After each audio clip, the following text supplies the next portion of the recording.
Hello दोस्तों, नमस्कार, welcome, स्वागत है आप सभी का। दोस्तों आज हम बात करने वाले हैं 10 जनवरी के बनने वाली सभी महत्वपूर्ण करंट अफेयर्स जिनसे आपके परीक्षा में सवाल बन सकते हैं। दोस्तों वीडियो को शुरू से लेकर अंत तक जरूर देखा करिए और जो भी सवाल आपसे पूछा जाए उसका जवाब कमेंट में जरूर दिया करिए ताकि आपको चीज़ें याद रखने में आसानी हो और इससे आप बेहतरीन तरीके से अपनी मेमोरी को शार्प कर पाएंगे। चलिए आइए स्टार्ट करते हैं वीडियो को। पहला सवाल हमारे पास आ गया है। पहला कह रहा है प्रवासी भारतीय दिवस किस दिन मनाया जाता है।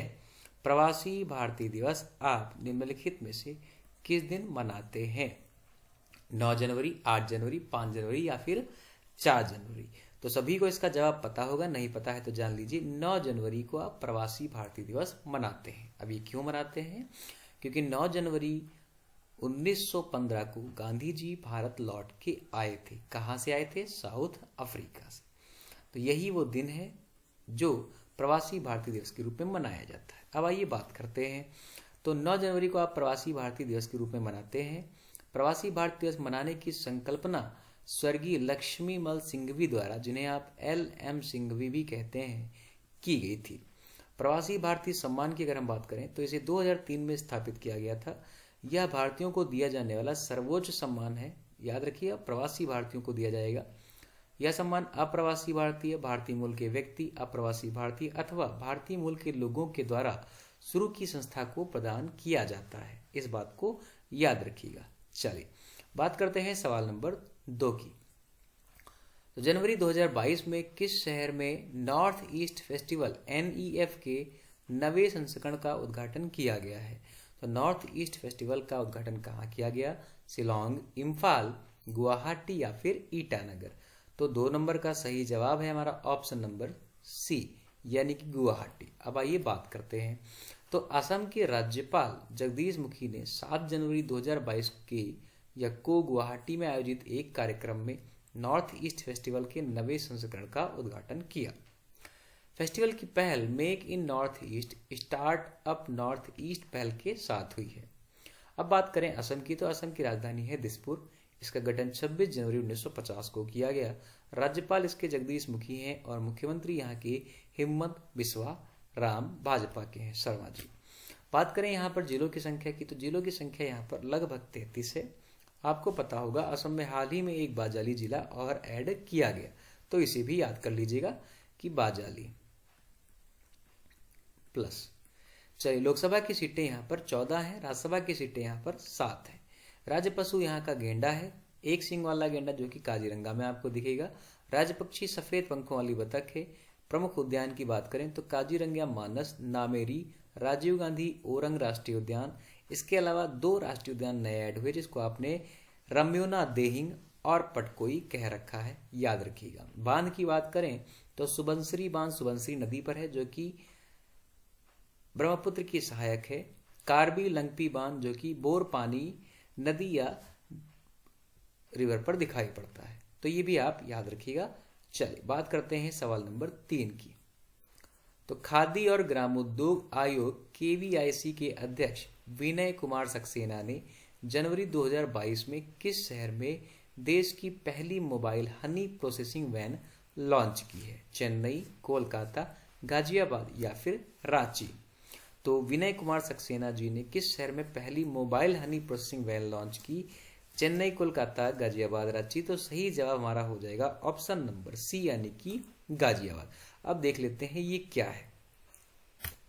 तो खादी ग्रामोद्योग KVIC के अध्यक्ष विनय कुमार सक्सेना ने 7 जनवरी को उत्तर प्रदेश के गाजियाबाद के सिरोरा गांव में देश की पहली mobile honey processing van launch की।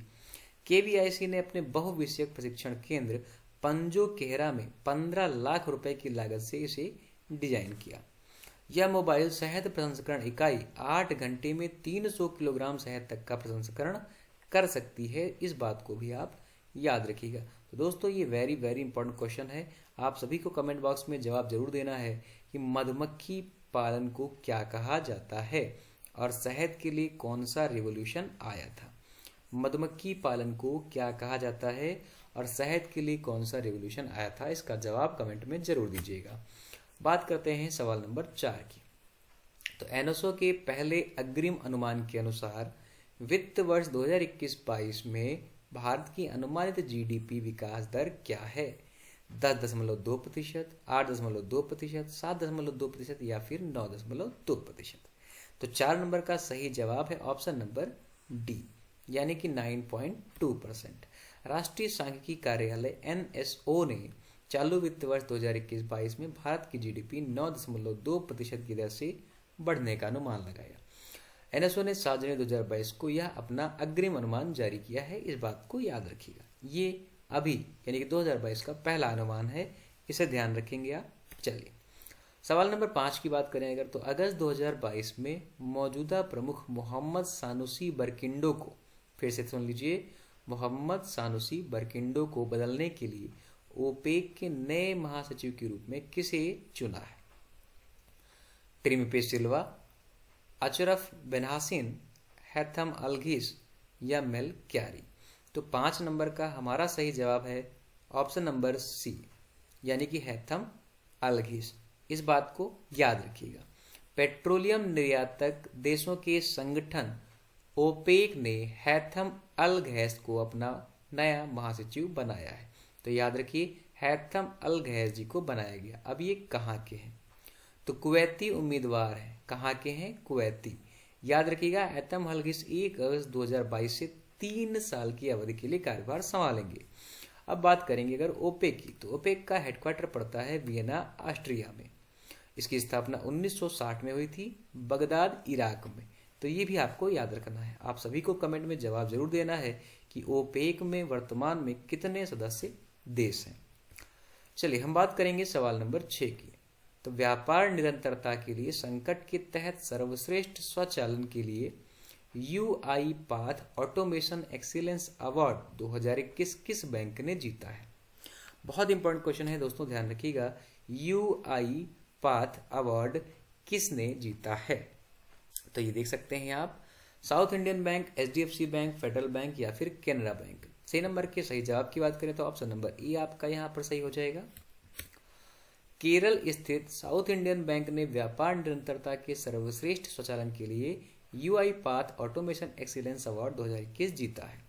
यह पुरस्कार बैंक को रोबोटिक प्रोसेस ऑटोमेशन क्षमताओं के असाधारण उपयोग के लिए दिया गया था।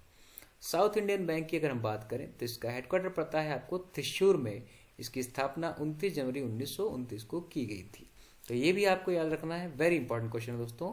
बात करेंगे सवाल नंबर 7 की। तो बिजली तथा नवीकरणीय ऊर्जा मंत्री का नाम बताइए जिन्होंने हाल ही में ऑटोमेटिक जनरेशन कंट्रोल लॉन्च किया है। तो पहले तो आप ये याद रखिए कि ऑटोमेटिक जनरेशन कंट्रोल किस मंत्रालय के द्वारा आया? तो बिजली तथा नवीकरणीय ऊर्जा मंत्रालय के द्वारा। अब उसके मंत्री का नाम आपको बताना है। संजय कुमार सिंह, राजनाथ सिंह, हरदीप सिंह पुरी या फिर राजकुमार सिंह।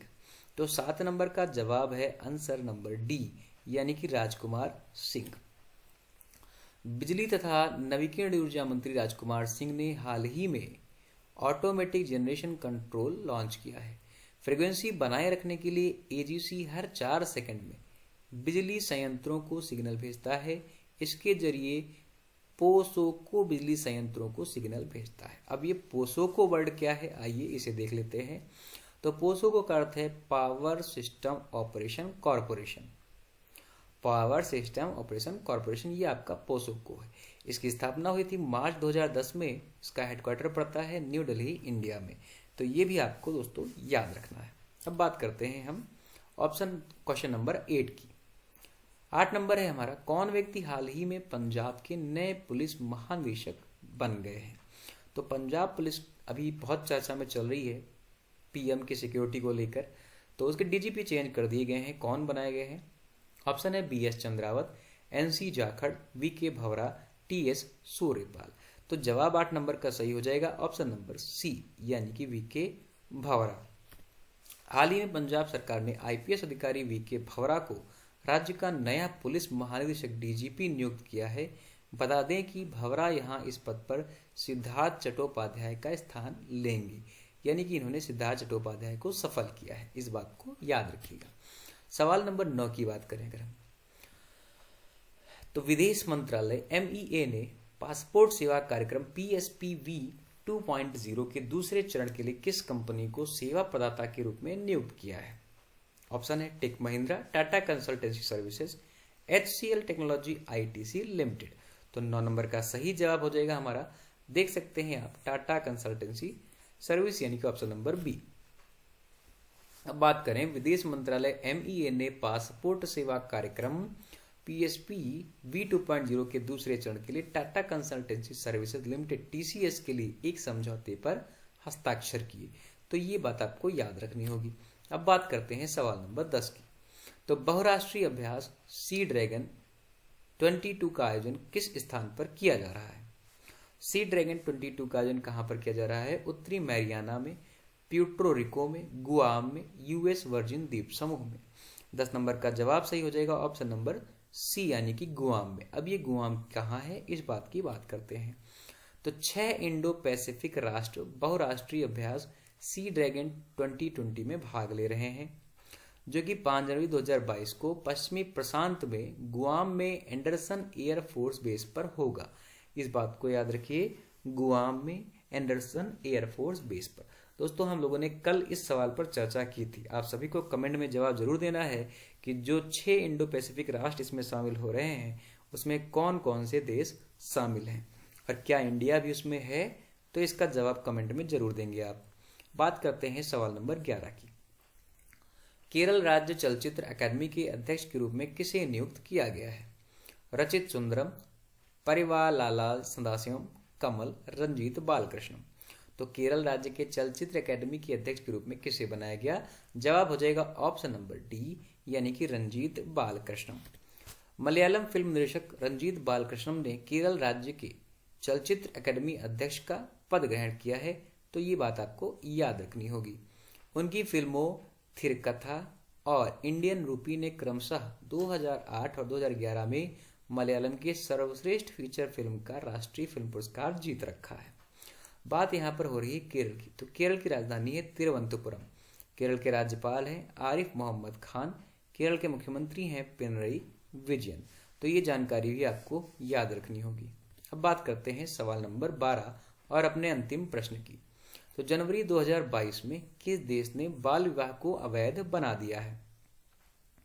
जनवरी 2022 में किस देश ने बाल विवाह को अवैध बना दिया? फिलीपींस, इंडोनेशिया, मलेशिया या फिर वियतनाम।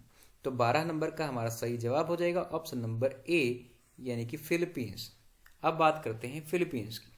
तो फिलीपींस आपको दक्षिण पूर्वी एशिया में देखने वाला है।